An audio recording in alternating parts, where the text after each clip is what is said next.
näiteks Facebooki avalikul platvormil on noorsotsid postitanud üleskutseid siis EKRE liikmete osas. Seal oli üks pilt, eks ole, kus käis siis surm vikatiga ringi, eks ole, ja siis ka nimeliselt inimesed ära toodud, kellel siis vikatiga oli kõigil kõri läbi lõigatud ja see üleskutse, see oli ikka väga jõhker.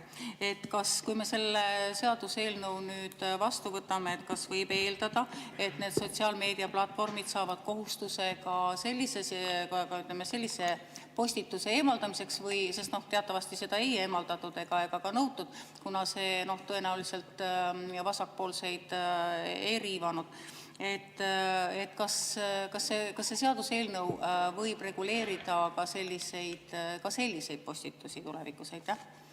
Jah, ma arvan küll, kui see on vähegi terroristlik üleskutse, siis peab see veebimajutusteenuse omanik või moderaator selle sealt eemaldama.